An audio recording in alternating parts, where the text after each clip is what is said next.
Honorable Speaker, sir, I present the budget for the year 2022-23. At the outset,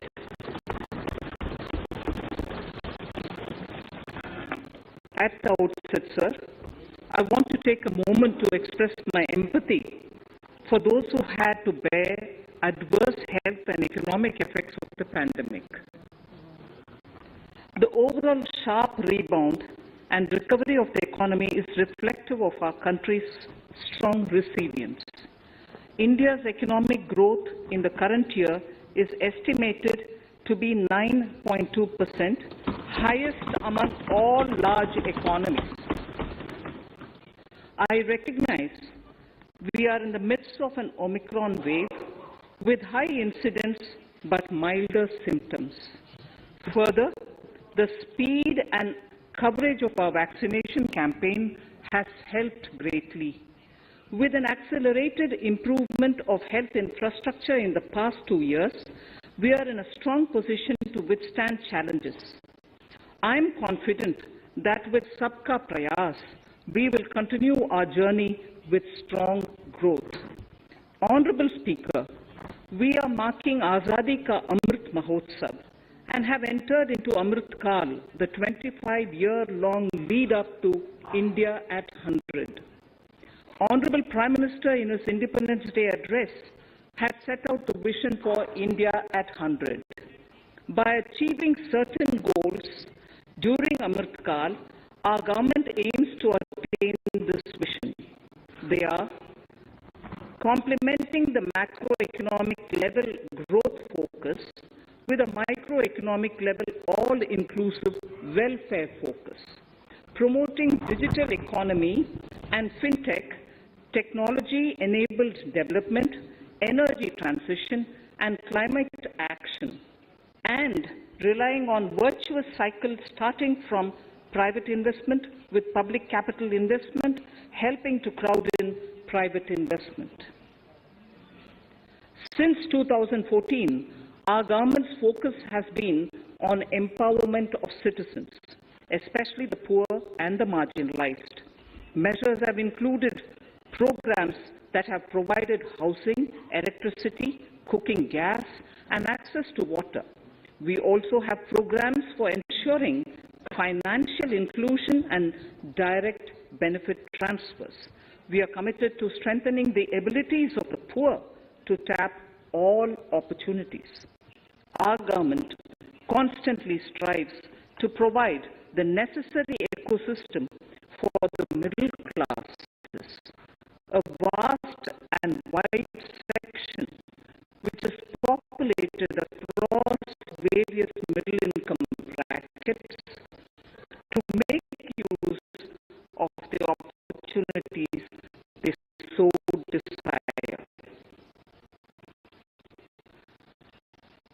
This budget seeks to lay the foundation and give a blueprint to steer. This budget seeks to lay the foundation and give a blueprint to steer the economy over Amrit Kal of the next 25 years, from India at 75 to India at 100.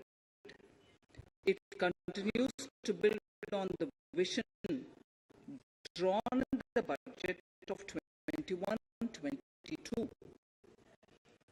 Its fundamental tenets, which included transparency of financial statement and fiscal position, reflect the government's intent, strengths, and challenges. This continues to guide us. The initiatives of the last year's budget have seen significant progress and have been provided with adequate allocations in this budget as well. the strengthening of health infrastructure, speedy implementation of the vaccination program, and the nationwide resilient response to the current wave of the pandemic are evident for all. The productivity-linked incentive in 14 sectors for achieving the vision of Atmanirbhar Bharat has received excellent response. An additional production of 30 lakh crores during next 5 years.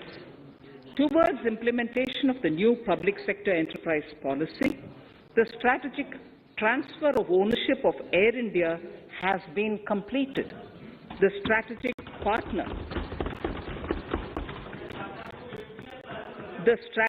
partner for Neelachal Ispat Nigam Limited has been selected. The public issue of the LIC is expected shortly. Others too are in the process for 2022-23. The National Bank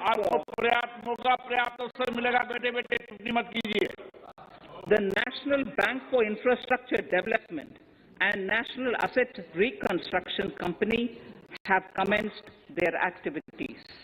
Honorable Speaker, sir, Budget 2021-22 had provided a sharp increase in provision for public investment of capital expenditure. Throughout the year, with the Honorable Prime Minister guiding the implementation, our economic recovery is continuing to benefit from the multiplier effect.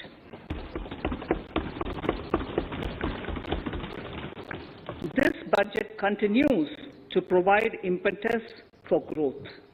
It lays a parallel track of 1. A blueprint for the Amrit Kal, which is futuristic and inclusive. This will directly benefit our youth, women, farmers, the scheduled castes, and the scheduled tribes. And number 2, big private public investment. Number 2, big public investment for modern infrastructure, readying for India at 100. This shall be guided by PM Gati Shakti and be benefited by the synergy of multimodal approach. Moving forward on this parallel track, we lay the following 4 priorities: PM Gati Shakti, inclusive development, productivity enhancement and investment, sunrise opportunities, energy transition, and climate action, and 4, financing of investments.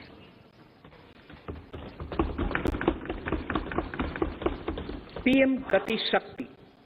PM Gati Shakti is a transformative approach for economic growth and sustainable development.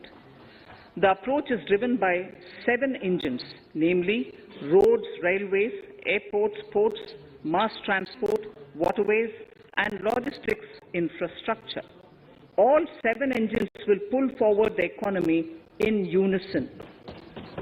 These engines are supported by the complementary roles of energy transmission, IT communication, bulk water and sewerage, and social infrastructure. Finally, the approach is powered by clean energy and Sabka Prayas. The efforts of the central government, the state governments, and the private sector together, leading to a huge job and entrepreneurial opportunities for all, especially the youth. PM Gati Shakti Master Plan, National Master Plan. The scope of PM Gati Shakti National Master Plan will encompass the 7 engines for economic transformation, seamless multimodal connectivity, and logistics efficiency. It will also include the infrastructure development by the state governments as per Gati Shakti Master Plan. The focus will be on planning, financing, including through innovative ways, use of technology, and speedier implementation. The projects pertaining to these 7 engines in the national infrastructure pipeline will be aligned with PM Gati Shakti framework. The touchstone of the master plan will be world-class modern infrastructure and logistics synergy among different modes of movement, both of people and goods, and location of projects. This will help raise the productivity and accelerate economic growth and development. Road transport. PM Gati Shakti Master Plan for expressways will be formulated in 22-23 to facilitate faster movement of people and goods.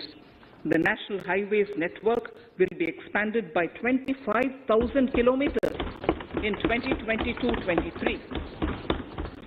20,000 crores of rupees will be mobilized through innovative ways of financing to complement the public resources. The data exchange among all mode operators will be brought on unified logistics interface platform, designed for application programming interface. This will provide for efficient movement of goods through different modes, reducing logistics cost and time, assisting just-in-time inventory management, and in eliminating tedious documentation. Most importantly, this will provide real-time information to all stakeholders and improve international competitiveness. Open source mobility stack for organizing seamless travel of passengers will also be facilitated. Contracts for implementation of multimodal logistic parks at 4 locations through PPP mode will be awarded in 22-23. Railways will develop new products and efficient logistics services for small farmers and small and medium enterprises, besides taking the lead in integration of postal and railways network to provide seamless solutions for movement of parcels. One station, one product concept will be popularized to help local businesses and supply chains. As a part of Atmanirbhar Bharat, 2,000 kilometers of network will be brought under Kavach, the indigenous world-class technology for safety and capacity augmentation in 2022-23. 400 new generation Vande Bharat trains will better energy efficiency and passenger riding experience will be developed and manufactured during the next 3 years. 100 PM Gati Shakti cargo terminals for multimodal logistics facilities will be developed during the next 3 years. Innovative ways of financing and faster implementation will be encouraged for building metro systems of appropriate type at scale. Multimodal connectivity between mass urban transport and railway stations will be facilitated on priority. Design of metro systems, including civil structures, will be reoriented and standardized for Indian conditions and needs. Parvatmala. As a preferred ecologically sustainable alternative to conventional roads in difficult hilly areas, National Ropeways Development Program will be taken up on PPP mode. The aim is to improve connectivity and convenience for commuters, besides promoting tourism. This may also cover congested urban areas where conventional mass transit system is not feasible. Contracts for 8 such ropeway projects for a length of 60 kilometers will be awarded in 22-23.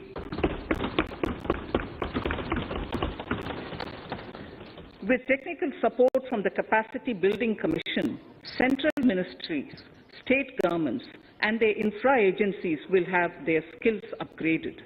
This will ramp up capacity in planning, design, financing, including innovative ways, and implementation management of the PM Gati Shakti infrastructure projects. Inclusive development, our second priority. Agriculture. The procurement of wheat in Rabi 21-22 and the estimated procurement of paddy in Kharif 21-22 will cover 1,208 lakh metric tons of wheat and paddy from 163 lakh farmers, and 2.37 lakh crores will be the direct payment of MSP value to their accounts. Chemical-free natural farming will be promoted throughout the country, with a focus on farmers' lands in 5-kilometer wide corridors along the river Ganga at the first stage. 2023 has been announced as the International Year of Millets. Support will be provided for post-harvest value addition, enhancing domestic consumption, and for branding millet products nationally and internationally. To reduce our dependence on import of oil seeds, a rationalized and comprehensive scheme to increase domestic production of oil seeds will be implemented. For delivery of digital and high-tech services to farmers, with involvement of public sector research and extension institutions, along with private agri-tech players and stakeholders of agri-value chains, a scheme in PPP mode will be launched.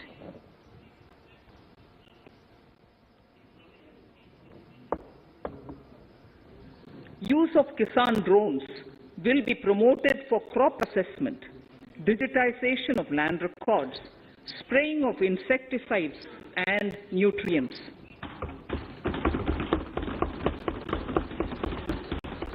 States will be encouraged to revise syllabi of agricultural universities to meet the needs of natural, zero budget and organic farming, modern day agriculture, value addition and management. A fund with blended capital raised under the co-investment model will be facilitated through the NABARD. This is to finance startups for agriculture and rural enterprise relevant for farm produce value chain. The activities of these startups will include inter alia, support for FPOs, machinery for farmers on rental basis at farm level, and technology including IT-based support. The implementation of the Ken-Betwa link project at an estimated cost of 44,605 crores will be taken up. This is aimed at providing irrigation benefits to 9.0 lakh hectare of farmers' lands, drinking water supply to 62 lakh people, 103 megawatt of hydro, 27 megawatt of solar power, allocations of 4,300 crores of rupees in the RE 21-22 and 1,400 crores of rupees in 22-23 have been made for this project. Honorable Speaker, sir, draft DPRs for 5 river links, namely Daman-Ganga Pinjal, Par-Tapi Narmada, Godavari Krishna, Krishna Pennar, and Pennar Kaveri have been finalized. Once a consensus is reached among the beneficiary states, the Centre will provide support for their implementation. For farmers to adopt suitable varieties of fruits and vegetables and to use appropriate production and harvesting techniques, our government will provide a comprehensive package with participation of state governments. MSMEs, Udyam, eShram, NCS and ASEEM portals will be interlinked. Their scope will be widened. They will now perform as portals with live organic databases, providing G2C, B2C and B2B services. These services will relate to credit facilitation, skilling, and recruitment with an aim to further formalize the economy and enhance entrepreneurial opportunities for all. Emergency Credit Line Guarantee Scheme has provided the much-needed additional credit to more than 130 lakh MSMEs. This has helped them mitigate the adverse impact of the pandemic. The hospitality and related services, especially those by micro and small enterprises, are yet to regain their pre-pandemic level of business. Considering these aspects, the ECLGS will be extended up to March 2023, and its guarantee cover will be expanded by 50,000 crores of rupees to total cover of 5 lakh crores.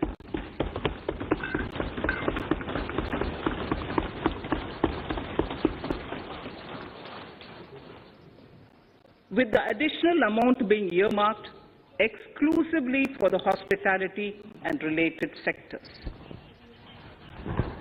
Credit Guarantee Trust for Micro and Small Enterprises, CGTMSE, scheme will be revamped with required infusion of funds. This will facilitate additional credit of 2 lakh crore for micro and small enterprises and expand employment opportunities.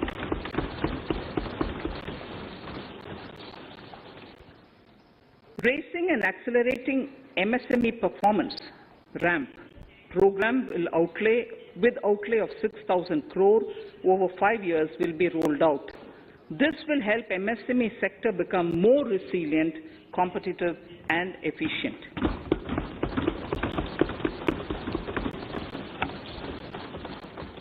Skilling programs and partnership with the industry will be reoriented to promote continuous skilling avenues, sustainability, and employability. The National Skill Qualification Framework will be aligned with dynamic industry needs. Digital ecosystem for skilling and livelihood, the Desh Stack e-portal, will be launched. This aims to empower citizens to skill, reskill, or upskill through online training. It will also provide API-based trusted skill credentials, payment and discovery layers to find relevant jobs and entrepreneurial opportunities. Startups will be promoted to facilitate Drone Shakti through varied applications and for drone as a service.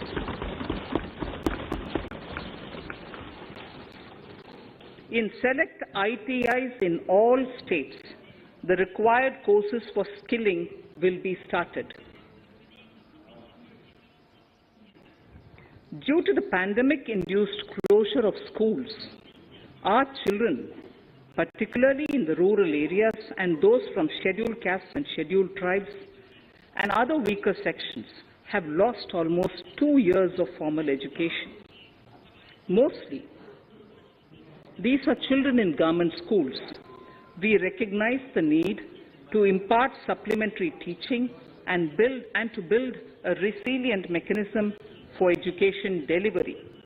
For this purpose, One Class, One TV channel program of PM E-Vidya will be expanded from 12 to 200 TV channels. This will enable all states to provide supplementary education in regional languages for classes 1 to 12.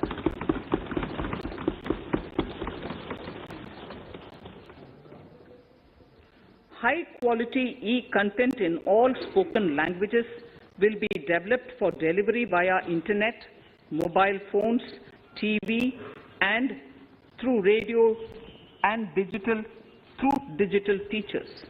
A competitive mechanism for development of quality e-content by the teachers will be set up to empower and equip them with digital tools of teaching and facilitate better learning outcomes. A digital university will be established to provide access to students across the country for world-class quality universal education with personalized learning experience at their doorsteps. This will be made available in different Indian languages and ICT formats. The university will be built on a networked hub and spoke model, with the hub building cutting-edge ICT expertise. The best public universities and institutions in the country will collaborate as a network of hub and spoke. An open platform for the national digital health ecosystem will be rolled out. It will consist of digital registries of health providers and health facilities, unique health identity, consent framework, and universal access to health facilities.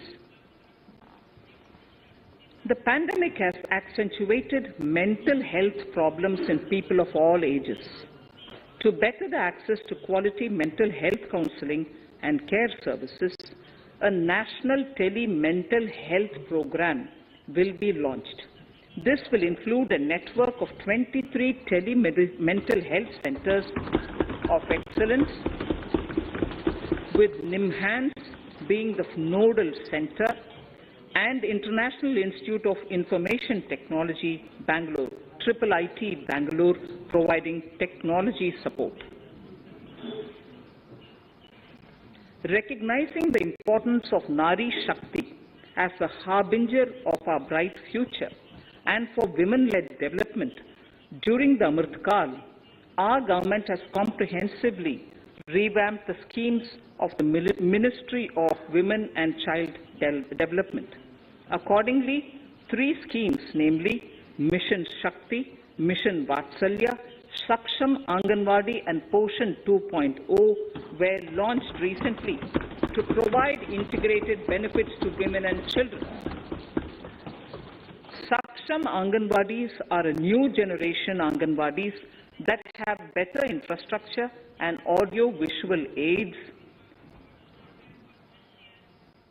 powered by clean energy and providing improved environment for early childhood development. 2 lakh Anganwadis will be upgraded under this scheme.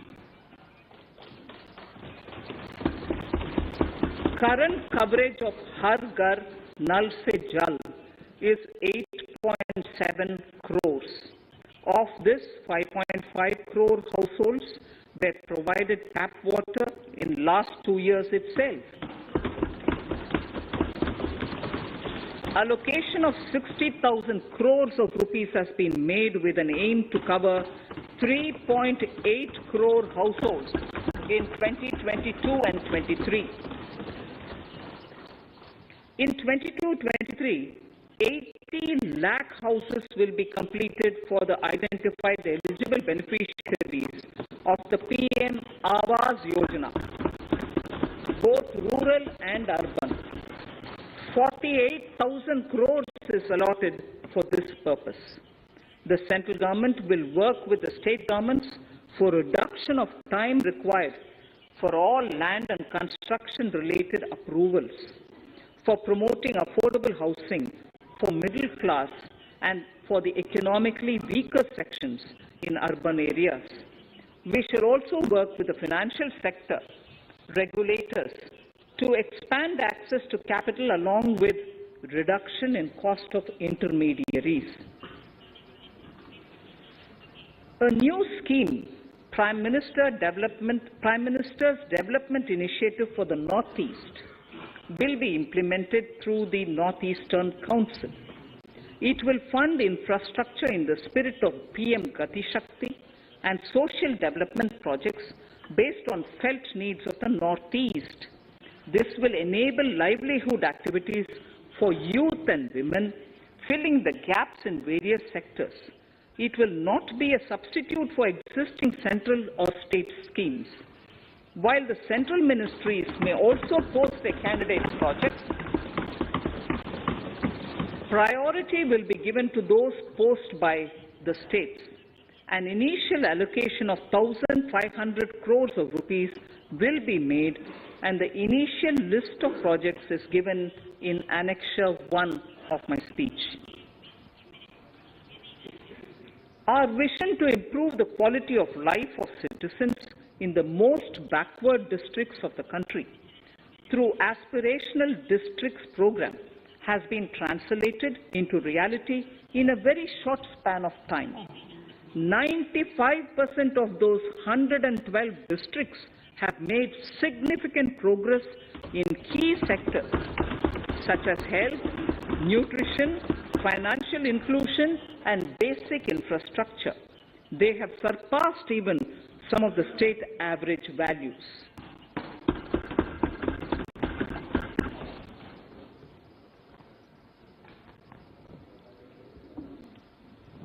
However, in those districts, some blocks continue to lag. In 22-23, the program will focus on such blocks in those districts. Border villages with sparse population, limited connectivity, and infrastructure often get left out from the development gains. Such villages on the northern border will be covered under a new Vibrant Villages program. The activities will include construction of village infrastructure, housing, tourist centers, road connectivity, provisioning of decentralized renewable energy, direct-to-home access for Doordarshan and educational channels, and support for their livelihood generation. Additional funding for these activities will be provided. Existing schemes will be converged. We will define their outcomes and monitor them on a constant basis. In 2022, 100% of 1.5 lakh post offices will come on the core banking system, enabling financial inclusion and access to accounts through net banking, mobile banking, ATMs, and also provide online transfer of funds between post office accounts and bank accounts. This will be helpful, especially for farmers and senior citizens in rural areas, enabling interoperability and financial inclusion. Honorable Speaker, sir, in recent years, digital banking, digital payments, and fintech innovations have grown at a rapid pace in the country. Government is continuously encouraging these sectors to ensure that the benefits of digital banking reach every nook and corner of the country in a consumer-friendly manner. Taking forward this agenda and to mark 75 years of our independence, it is proposed to set up 75 digital banking units in 75 districts of the country by scheduled commercial banks. The financial support for digital payment ecosystem announced in the previous budget will continue in 22-23 as well. This will encourage further adoption of digital payments. There will also be a focus to promote use of payment platforms that are economical and user-friendly. So I move to the next priority. In recent years, over 25,000 compliances were reduced and nearly 1,500 union laws were repealed. This is the result of our government's strong commitment for minimum government and maximum governance. 1,486 union laws were repealed. Our trust in the public and ease of doing business is what is highlighted here, sir. For the Amrit Kal, the next phase of ease of doing business 2.0 and ease of living will be launched. In our endeavor to improve productive efficiency of capital and human resources, we will follow the idea of trust-based governance. The new phase will be guided by an active involvement of the states, digitization of manual processes and interventions, integration of the central and state-level systems through IT bridges, a single-point access for all citizen-centric services, and standardization and removal of overlapping compliances. Crowdsourcing of suggestions and ground-level assessment of the impact with active involvement of citizens and businesses will be encouraged.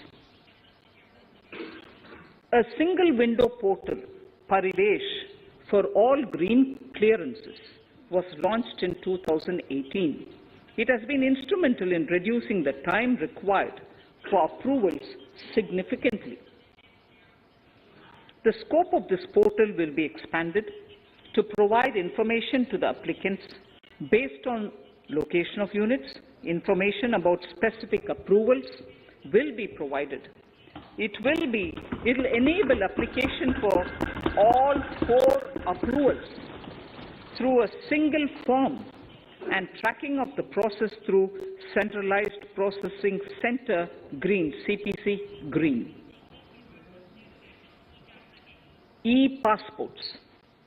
The issuance of e-passports using embedded chip and futuristic technology will be rolled out in 22-23 to enhance the convenience for the citizens in their overseas travel.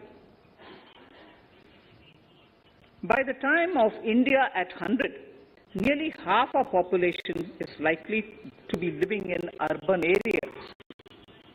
To prepare for this, orderly urban development is of critical importance.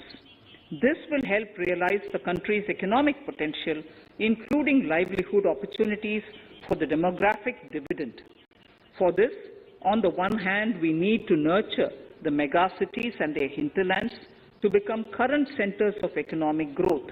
On the other, we need to facilitate Tier 2 and Tier 3 cities to take on the mantle in the future. This would require us to reimagine our cities into centers of sustainable living with opportunities for all, including women and our youth. For this to happen, urban planning cannot continue with a business-as-usual approach. We plan to steer a paradigm change. A high-level committee of reputed urban planners, urban economists, and institutions will be formed to make recommendations on urban sector policies, capacity building, planning, implementation, and governance. For urban capacity building, support will be provided to the states. Modernization of building bylaws, town planning schemes, transit-oriented development will be implemented. This will facilitate reforms for people to live and work closer to the mass transit systems. The central government's financial support for mass transit projects and Amrit scheme will be leveraged for formulation of action plans and their implementation for facilitating the TOD and TPS by the states. For developing India-specific knowledge in urban planning and design, and to deliver certified training in these areas, up to 5 existing academic institutions in different regions will be designated as centers of excellence. These centers will be provided endowment fund of 250 crore each.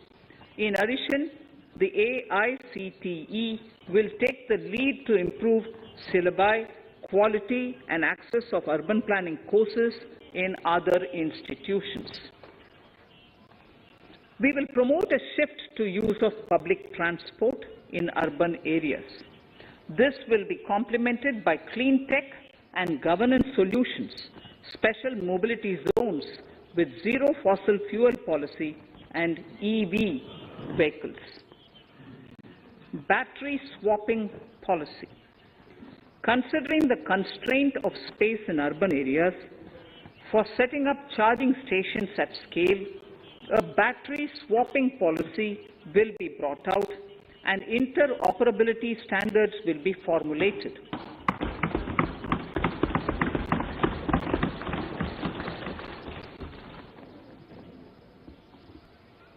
The private sector will be encouraged to develop sustainable and innovative business models for battery or energy as a service. This will improve efficiency in the EV ecosystem. Efficient use of land resources is a strong imperative. States will be encouraged to adopt unique land parcel identification number to facilitate IT-based management of records. The facility for transliteration of land records across any of the Schedule 8 languages will also be rolled out. The adoption of linkage with National Generic Document Registration System (NGDRS) with the One Nation, One Registration software will be promoted as an option for uniform process of registration and anywhere registration of deeds and documents. Necessary amendments in the code IBC will be carried out to enhance the efficiency of the resolution process and facilitate cross-border insolvency resolution. Accelerated corporate exit. Several IT-based systems have been established for accelerated registration of new companies. Now the Center for Processing Accelerated Corporate Exit, CPACE, will process re-engineering, will be established to facilitate and speed up the voluntary winding up of these companies from the currently required 2 years to less than 6 months. Government procurement. Government rules have recently been modernized for the needs of Amritkal. The new rules have benefited from the inputs from various stakeholders. The modernized rules allow use of transparent quality criteria besides cost and evaluation of complex tenders. Provisions have been made for payment of 75% of running bills mandatorily within 10 days and for encouraging settlements of disputes through conciliation. As a further step to enhance transparency and to reduce delays in payments, a completely paperless, end-to-end online e-bill system will be launched for use by all central ministries for their procurements. The system will enable the suppliers and contractors to submit online their digitally signed bills and claims and track their status from anywhere. To reduce indirect cost for suppliers and work contractors, the use of surety bonds as a substitute for bank guarantee will be made acceptable in government procurements. Business such as gold imports may also find this useful. IRDAI, insurance regulator, has given the framework for issue of surety bonds by insurance companies. AVGC Promotion Task Force. The animation, visual effects, gaming and comic, the AVGC sector, offers immense potential to employ youth.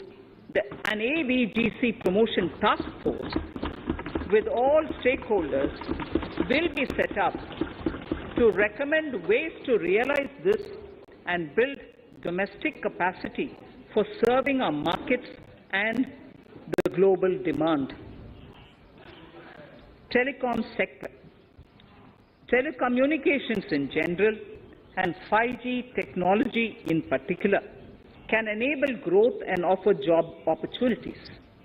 Required spectrum auctions will be conducted in 2022 to facilitate rollout of 5G mobile services within 2022-23 by private telecom providers. A scheme for design-led manufacturing will be launched to build a strong ecosystem for 5G as part of the production-linked incentive scheme. To enable affordable broadband and mobile service proliferation in rural and remote areas, 5% of annual collections under the Universal Service Obligation Fund will be allocated. This will promote R&D and commercialization of technologies and solutions. Our vision is that all villages and their residents should have the same access to e-services, communication facilities, and digital resources as urban areas and their residents. The contracts for laying optical fiber in all villages, including remote areas, will be awarded under the BharatNet project through PPP in 22 and 23. Completion is expected in 2025. Measures will be taken to enable better and more efficient use of the optical fiber. Export promotion.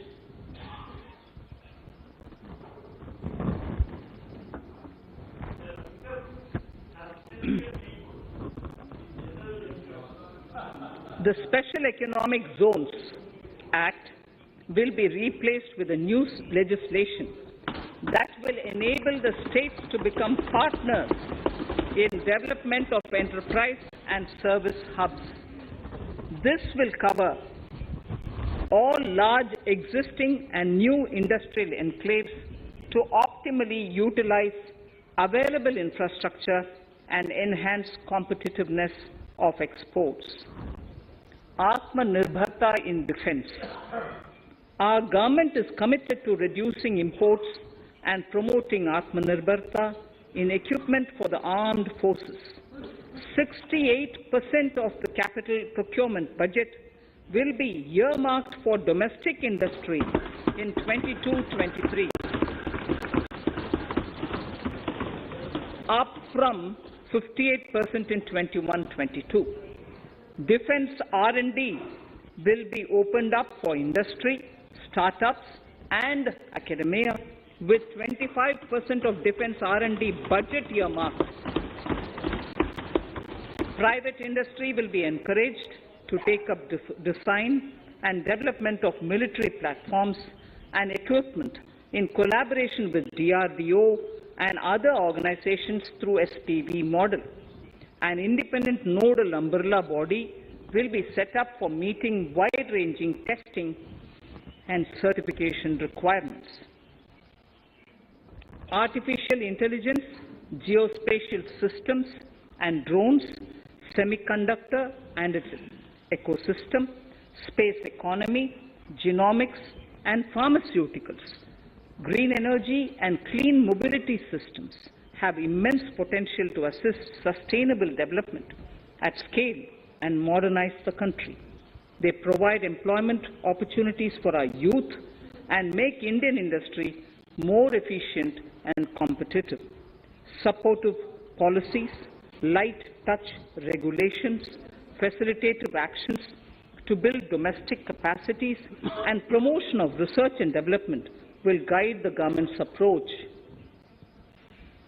For R&D in the sunrise opportunities, in addition to efforts of collaboration among academia, industry and public institutions, government contribution will be provided. Energy transition and climate change. The risks of climate change are the strongest negative externalities that affect India and other countries. As Honorable Prime Minister said at the COP26 summit in Glasgow last November, and I quote, "What is needed today is mindful and deliberate utilization instead of mindless, destructive consumption," unquote. The low-carbon development strategy, as enunciated in the Panchamrit that he announced is an important reflection of our government's strong commitment towards sustainable development. The strategy opens up huge employment opportunities and will take the country on a sustainable development path. This budget proposes several near-term and long-term actions accordingly. Solar power. To facilitate domestic manufacturing for the ambitious goal of 280 gigawatts of installed solar capacity by 2030, an additional allocation of 19,500 crores for PLI, production-linked incentives, for manufacturing of high-efficiency modules with priority to fully integrate manufacturing units from polysilicon to solar PV modules will be made. Honourable Speaker, sir, the circular economy transition is expected to help in productivity enhancement as well as creating large opportunities for new businesses and jobs. The action plans for 10 sectors such as electronic waste, end-of-life vehicles, used oil waste, toxic and hazardous industrial waste are already ready. The focus will now be on addressing important cross-cutting issues of infrastructure, reverse logistics, technology upgradation, and integration with informal sector. This will be supported by active public policies covering regulations, extended producers' responsibilities, framework, and innovation facilities. 5 to 7% biomass pellets will be co-fired in thermal power plants, resulting in carbon dioxide savings of 38 MMT annually. This will also provide extra income to farmers and job opportunities to locals and help avoid stubble burning in agricultural fields. Saving energy is an important aspect of the energy management. Hence, energy efficiency and savings measures will be promoted. This will be done in large commercial buildings through the energy service company business model. It will facilitate capacity building and awareness for energy audits, performance contracts, and common measurement of and verification protocol. 4 pilot projects for coal gasification and conversion of coal into chemicals required for the industry will be set up to evolve technical and financial viability. The policies and required legislative changes to promote agroforestry and private forestry will be brought in. In addition, financial support will be provided to farmers belonging to scheduled castes and scheduled tribes who want to take up agroforestry. Honourable Speaker, I now move to the 4th priority, financing of investments. Capital investment holds the key to speedy and sustainable economic revival and consolidation through its multiplier effect. Capital investment also helps in creating employment opportunities, induced enhanced demand for manufactured input from large industries and MSMEs, services from professionals, and help farmers through better agri-infrastructure. The economy has shown strong resilience to come out of the effects of the pandemic with high growth. However, we need to sustain that level to make up for the setback of 2020-2021. As outlined in para 5 earlier, the virtuous cycle of investment requires public investment to crowd in private investment.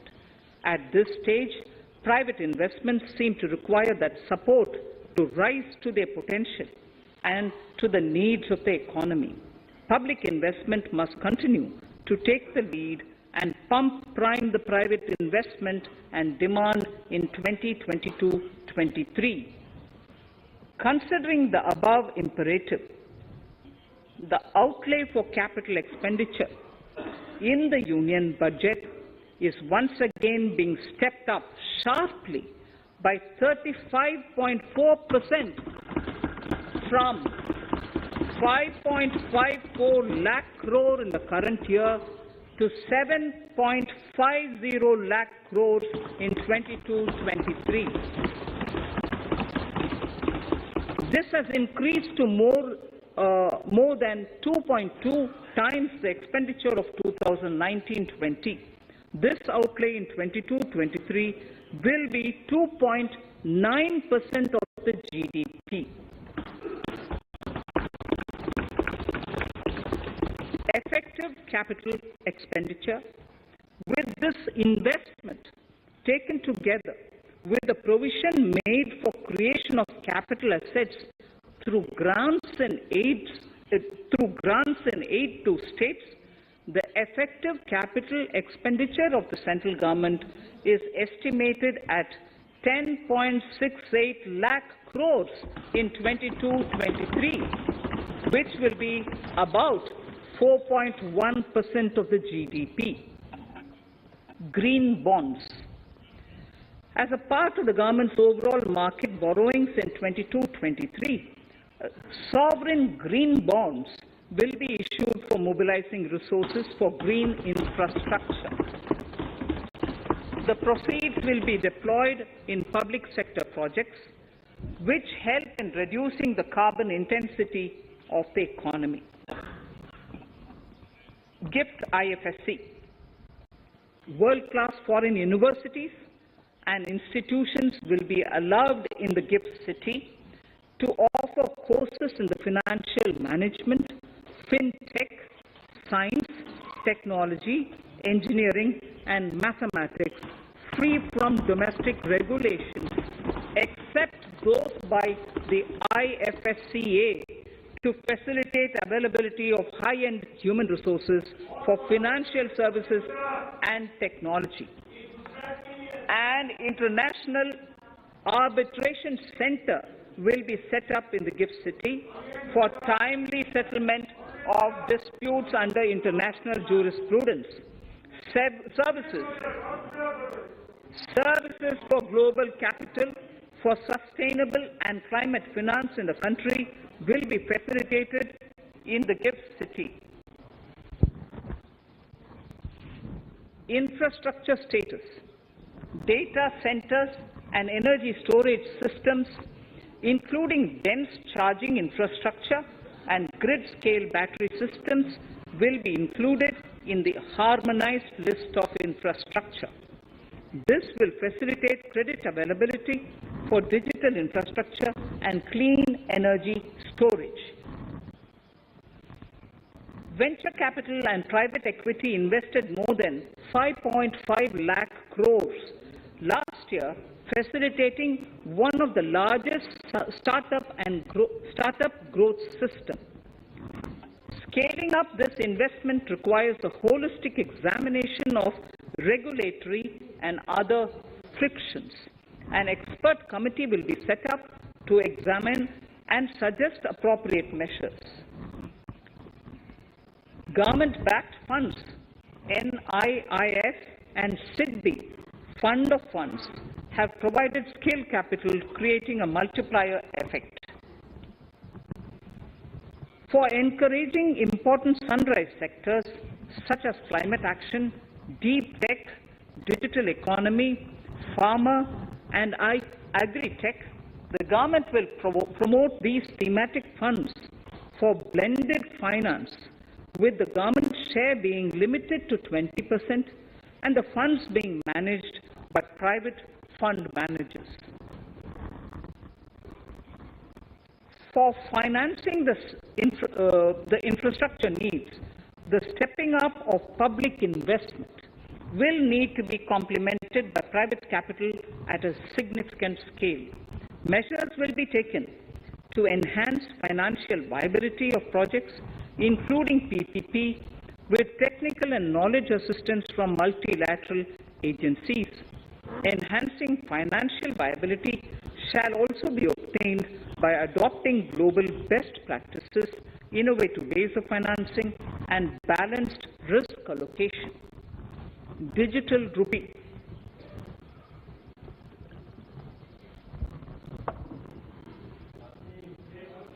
Introduction of a central bank digital currency will give a big boost to digital economy. Digital currency will also lead to a more efficient and cheaper currency management system. It is therefore proposed to introduce digital rupee using blockchain and other technologies to be issued by the Reserve Bank of India starting 2022 and 23. Financial assistance to states for capital investment. Reflecting the true spirit of cooperative federalism, the central government is committed to bolstering the hands of the states in enhancing their capital investment towards creating productive assets and generating remunerative employment. The scheme for financial assistance to states for capital investment has been extremely well received by the states. In deference to the requests received during my meeting with the Chief Ministers and State Finance Ministers, the outlay for this scheme is being enhanced from 10,000 crores in the budget estimates to 15,000 crores in the revised estimates for the current year.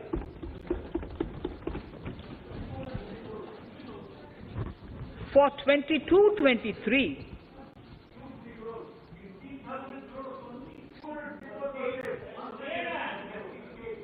I'll repeat that sentence for the benefit of many of our honourable members.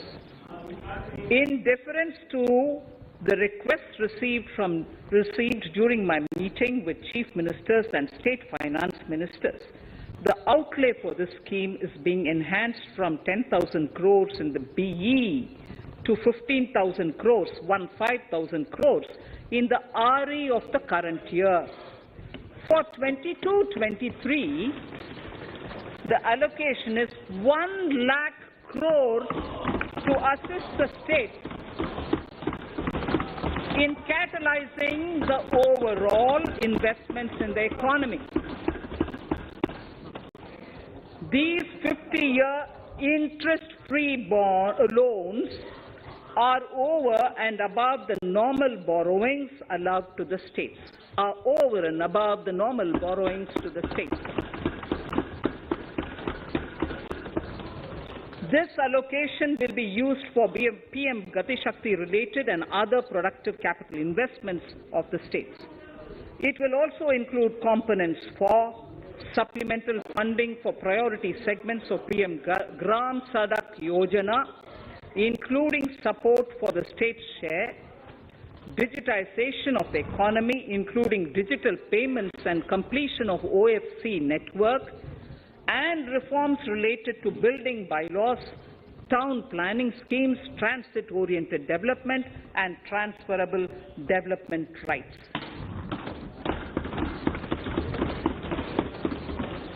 In 22-23, in accordance with the recommendations of the 15th Finance Commission, the states will be allowed a fiscal deficit of 4% of the GSDP, of which 0.5% will be tied to power sector reforms, for which the conditions have already been communicated in 21-22. Fiscal management. As against a total expenditure of 34.83 lakh crores of rupees projected in the BE 21-22, the revised estimate is 37.70 lakh crores. The revised estimate of capital expenditure is 6.3 lakh crores of rupees. This includes an amount of 51,971 crores towards settlement of outstanding guaranteed liabilities of Air India and its other sundry commitments. Coming to the budget estimates, Honourable Speaker, sir, the total expenditure in 22-23 is estimated at 39.45 lakh crores, while the total receipts other than borrowings are estimated at 22.84 lakh crores of rupees.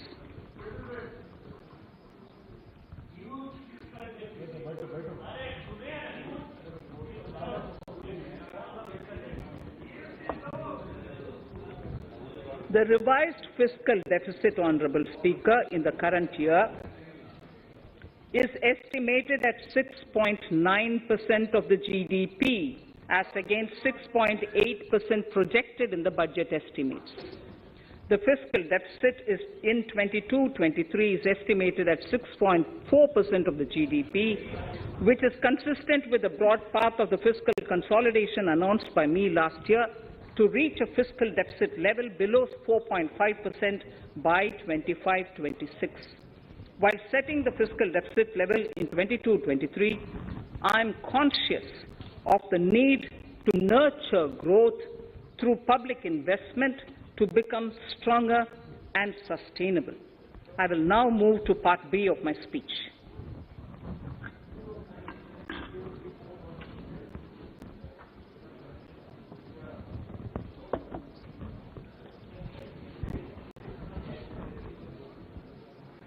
Direct tax. Honourable Speaker, sir, I take this opportunity to thank all the taxpayers of our country who have contributed immensely and strengthened the hands of the government in helping their fellow citizens in this hour of need. So I have brought in a little verse from the Mahabharata. I won't spend more time reading because I would like the speech to get enough time. However, the substance of it is the king must make arrangements for Yoga Kshema, which is the welfare of the populace, by way of abandoning any laxity and by governing the state in line with Dharma, along with collecting taxes which are in consonance with Dharma. This is Mahabharata Shanti Parva Adhyaya, Shloka 11 from 72. Drawing wisdom from our ancient texts, we continue on the path to progress. The proposals in this budget, while continuing with our declared policy of stable and predictable tax regime, intend to bring more reforms that will take ahead our vision to establish a trustworthy tax regime. This will further simplify the tax system, promote voluntary compliance by taxpayers, and reduce litigation. Introducing new updated return. India is growing at an accelerated pace and people are undertaking multiple financial transactions. The Income Tax Department has established a robust framework of reporting of taxpayers' transactions. In this context, some taxpayers may realize that they have committed omissions or mistakes in correctly estimating their income for tax payment. To provide an opportunity to correct such errors, I am proposing a new provision permitting taxpayers to file an updated return on payment of additional tax. This updated return can be filed within 2 years from the end of the relevant assessment year.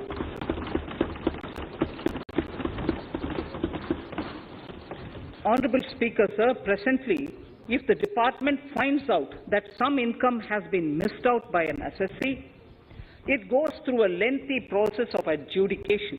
Instead, with this proposal now, there will be a trust repost in the taxpayers that will enable the assessee herself to declare the income that she may have missed out earlier while filing her return. Full details of the proposal are given in the Finance Bill. It is an affirmative step in the direction of voluntary compliance.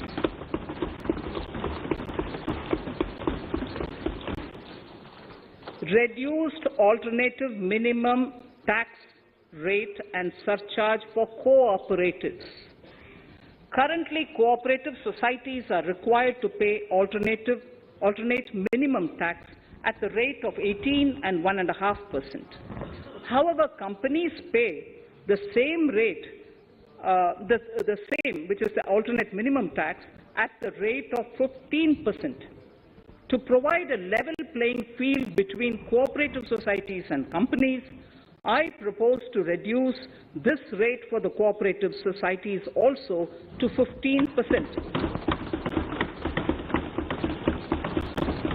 Honourable Speaker, sir, I also propose to reduce the surcharge on cooperative societies from the present 12% to 7% for those having total income of more than 1 crore and up to 10 crores. This would help in enhancing income of cooperative societies and its members who are mostly from the rural and from farming communities. Tax relief to persons with disability. The parent or guardian of a differently abled person can take an insurance scheme for such person. The present law provides for deduction to the parent or guardian only if the lump sum payment or annuity is available to the differently abled person on the death of the subscriber, that is the parent or the guardian. There could be situations where the differently abled dependent may need payment of annuity or lump sum amount even during the lifetime of their parent or guardian.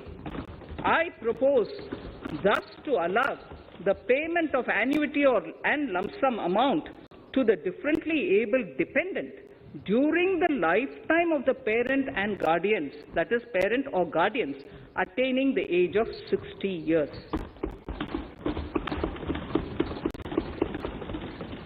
Parity between employees of the state and central governments.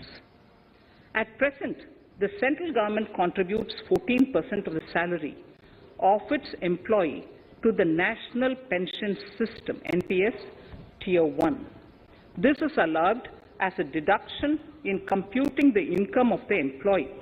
However, such deduction is allowed only to the extent of 10% of the salary in case of employees of the state governments.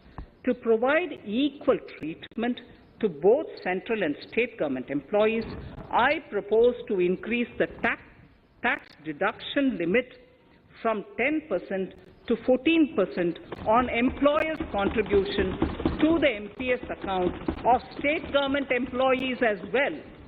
This would help in enhancing the social security benefits of the state government employees and bring them at par with central government employees. Incentives for startups. Startups have emerged as drivers of growth for our economy. Over the past few years, the country has seen a manifold increase in successful startups. Eligible startups established before 31/3/2022 had been provided a tax incentive for 3 consecutive years out of the 10 years from incorporation. In view of the COVID pandemic, I propose to extend the period of incorporation of the eligible startup by 1 more year, that is, up to 31/3/2023, for providing such tax incentives.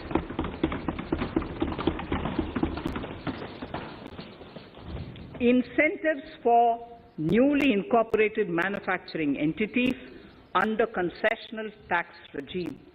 In an effort to establish a global competitive business environment for certain domestic companies, a concessional tax regime of 15% was introduced by our government for newly incorporated domestic manufacturing companies. I propose to extend the last date for commencement of manufacturing or production under Section 115B(ab) by 1 more year, that is from 31st March 2023 to 31st March 2024.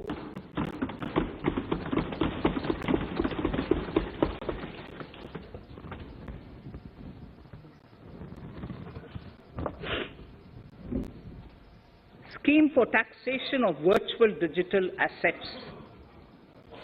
There has been a phenomenal increase in transaction in virtual digital assets. The magnitude and frequency of these transactions have made it imperative to provide for a specific tax regime. Accordingly, for the taxation of virtual digital assets, I propose to provide that any income from transfer of any virtual digital asset shall be taxed at the rate of 30%, 30%. No deduction in respect of any expenditure or allowance shall be allowed while computing such income except cost of acquisition. Further, loss from transfer of virtual digital asset cannot be set off against any other income. Further, in order to capture the transaction details, I also propose to provide for TDS on payment made in relation to transfer of virtual digital asset at the rate of 1% of such consideration above a monetary threshold.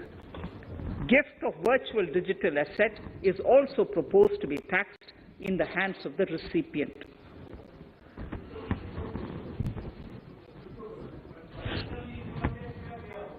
Litigation management to avoid repetitive appeals by the department. It has been observed that a lot of time and resources are consumed in filing of appeals which involve identical issues. Taking forward our policy of sound litigation management, I propose to provide that if a question of law in the case of an assessee is identical to a question of law which is pending in the appeal before a jurisdictional High Court or Supreme Court, in any case, the filing of further appeal in the case of this assessee by the department shall be deferred till such a question of law is decided by the jurisdictional High Court or the Supreme Court. This will greatly help in reducing the repeated litigation between taxpayer and the department. Taking forward our efforts to further promote the IFSC, I hereby propose to provide that income of a non-resident from offshore derivative instruments or over-the-counter derivatives issued by an offshore banking unit, income from royalty and interest on account of lease of ship, and income received from portfolio management services in IFSC shall be exempt from tax subject to specified conditions. Rationalization of surcharge.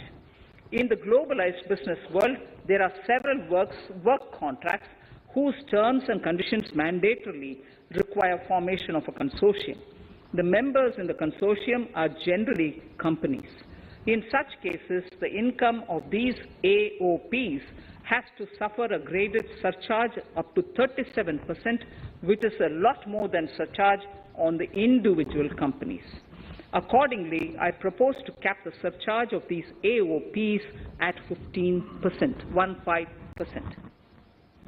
Further, the long-term capital gains on listed equity shares, units, etc., are liable to maximum surcharge of 15%, while other long-term capital gains are subjected to a graded surcharge which goes up to 37%.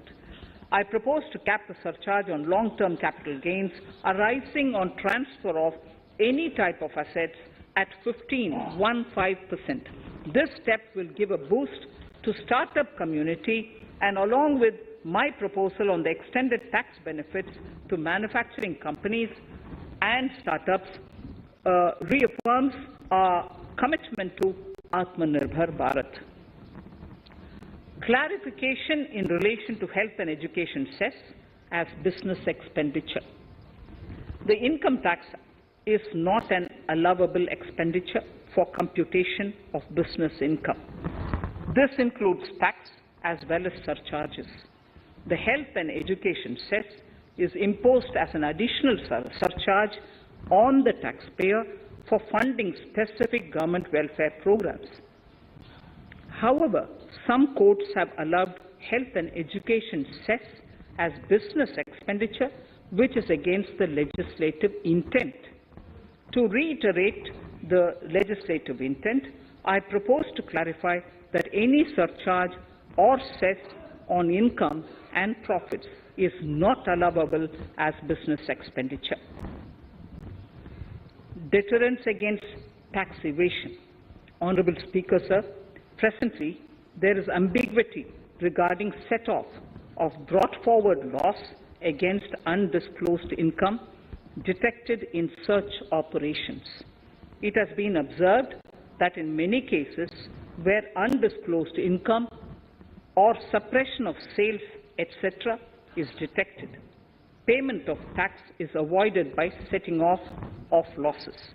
In order to bring certainty and to increase deterrence among tax evaders, I propose to provide that no set-off of any loss shall be allowed against undisclosed income detected during search and survey operations.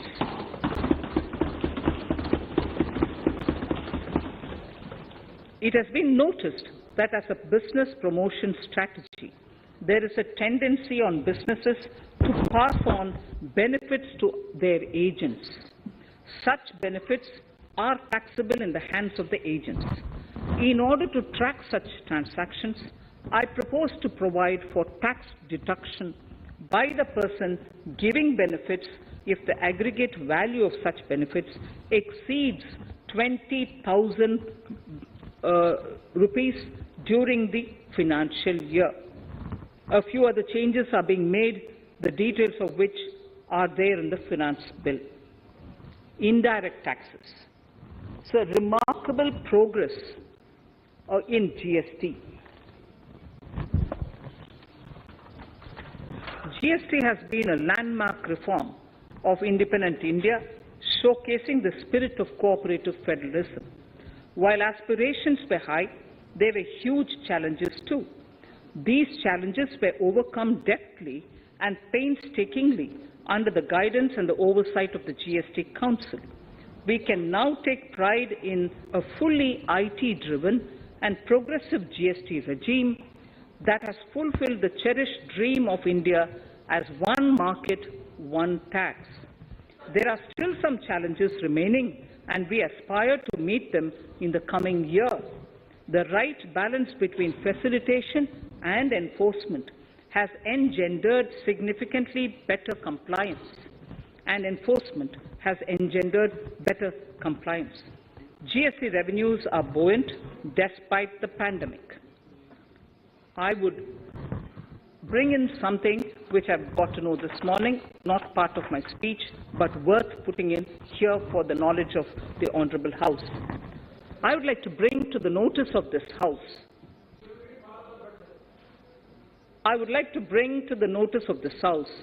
that the gross GST collections for the month of January 22 are rupees 1,40,986 crores, which is the highest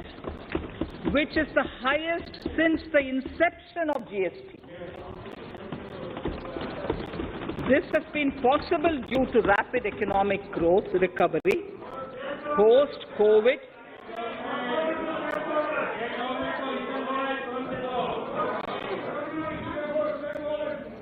This has been possible due to the rapid economic recovery post-COVID, as well as various policy and administration undertaken by central and state tax administrations. Taxpayers deserve applause for this growth. Not only did they adapt to the changes, but enthusiastically contributed to the cost of paying taxes. Special economic zones. In part A of my speech, I have referred to the proposed reforms in SEZs.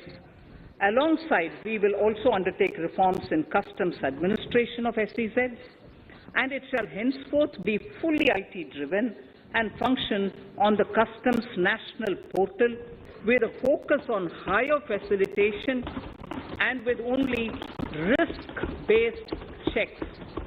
This will ease doing business by SEZ units considerably. This reform shall be implemented by 30th September 2022. Customs reforms and duty rate changes.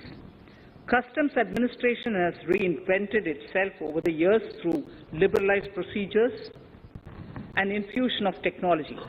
Faceless customs has been fully established. During COVID-19 pandemic, customs formation have done exceptional frontline work against all odds, displaying agility and purpose. Customs reforms have played a very vital role in domestic capacity creation, providing level playing field to our MSMEs, easing the raw material supply side constraints, enhancing ease of doing business, and being an enabler to other policy initiatives such as PLI and phased manufacturing plans. My proposal on customs side are aligned to these objectives. Project imports and capital goods. National Capital Goods Policy 2016 aims at doubling the production of capital goods by 2025. This would create an employment opportunities and result in increased economic activity. However, several duty exemptions, even extending to over 3 decades, in some cases have been granted to capital goods for various sectors like power, fertilizer, textiles, leather footwear, food processing, and fertilizers. These exemptions have hindered the growth of the domestic capital goods sector. Similarly, project import duty concessions have also deprived the local producers of a level playing field in areas like coal mining projects, power generation, transmission or distribution projects, railway and metro projects. Our experience suggests that reasonable tariffs are conducive to the growth of domestic industry and make in India without significantly impacting the cost of essential imports. Accordingly, Honourable Speaker, Sir, it is proposed to phase out the concessional rates in capital goods and project imports gradually and apply a moderate tariff of 7.5%. Certain exemptions for advanced machineries that are not manufactured within the country shall continue. A few exemptions are being introduced on inputs like specialized castings, ball screw, and linear motion guide to encourage domestic manufacturing of capital goods. In the last 2 budgets, we have rationalized several customs exemptions. We have once again carried out an extensive consultation, including by crowdsourcing. As a result of these consultations, more than 350 exemption entries are proposed to be gradually phased out. These include exemptions on certain agricultural produce,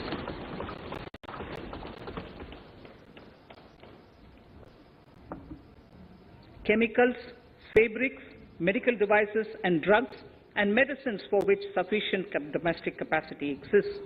Further, as a simplification measure, several concessional rates are being incorporated in the customs tariff schedule itself instead of prescribing them through various notifications. This comprehensive review will simplify the customs rate and tariff structure, particularly for sectors like chemicals, textiles, and metals, and minimize disputes. Removal of exemption on items which are or can be manufactured in India and providing concessional duties on raw material that go into manufacturing of intermediate products will go many a step forward in achieving our objective of Make in India and Atmanirbhar Bharat. I shall now take up specific sector-specific proposals. Electronics. Electronic manufacturing has been growing rapidly. Customs duty rates are being calibrated to provide a graded rate structure to facilitate domestic manufacturing of wearable devices, hearable devices, and electronic smart meters. Duty concessions are being given to parts of transformer of mobile phone chargers and camera lens of mobile camera module and certain other such items. This will enable domestic manufacturing of high-growth electronic items. Gems and jewellery.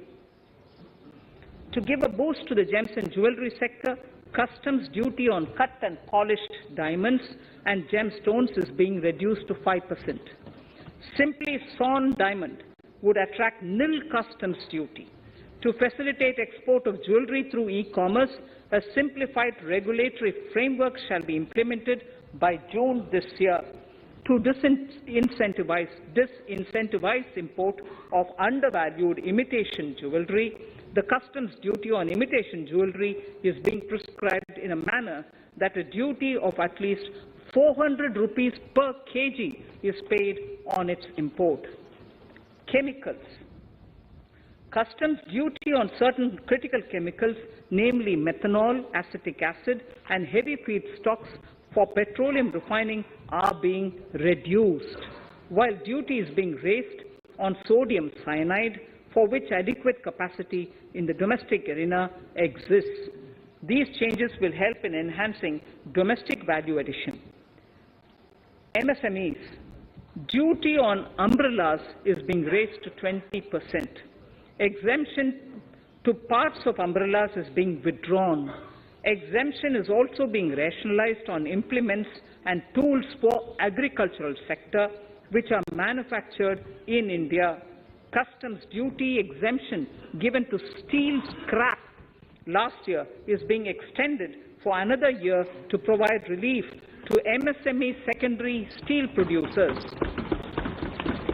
Certain anti-dumping and CVD on stainless steel and coated steel flat products, bars of alloy steel and high-speed steel are being revoked in larger public interest considering prevailing high prices of metals. To incentivize exports, exemptions are being provided on items such as embellishment, trimmings, fasteners, buttons, zipper, lining material, specified leather, furniture fittings, and packaging boxes that may be needed by bona fide exporters of handicrafts, textiles, leather garments, leather footwear, and other goods. Honorable Speaker, sir, duty is being reduced on certain inputs required for shrimp aquaculture so as to promote its exports. Tariff measure to encourage blending of fuel. Blending of fuel is a priority for this government. To encourage the efforts for blending of fuel, unblended fuel shall attract an additional differential excise duty of ₹2 per litre from first day of October 22. A few other changes are being made in duty rates, customs, tariff and customs law, the details of which are there in the Finance Bill. Mr. Speaker, sir, with these words, I commend the budget to this august House. Thank you.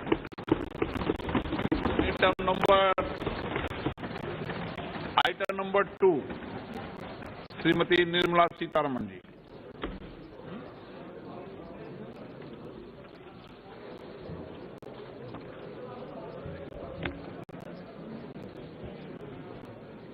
Sir, with your permission, I rise to lay on the table the following statements under Section 3(1) of the Fiscal Responsibility and Budget Management FRBM Act 2003, Medium-Term Fiscal Policy cum Fiscal Policy Strategy Statement and Macroeconomic Framework Statement. Item number 3, Vitt Videk 2020, Nirmala Sitharaman ji. Sir, item number 3, Finance Bill. Sir, with your permission, I rise to move for leave to introduce the Finance Bill 2022. प्रश्न ये कि वित्त विधेयक को पुनर्स्थापित करने की अनुमति प्रदान की जाए। जो सदस्य इसके पक्ष में हाँ गए, जो सदस्य विरोध में ना गए, मेरे विचार में निर्णय हाँ वालों के पक्ष में, हाँ वालों के पक्ष में। माननीय मंत्री जी, वित्त विधेयक को पुनर्स्थापित करें। Sir, I introduce the bill. सभा की कार्रवाई कल बुधवार दिनांक 2 फरवरी 2022 को 4:30 बजे तक के लिए स्थगित की जाती है।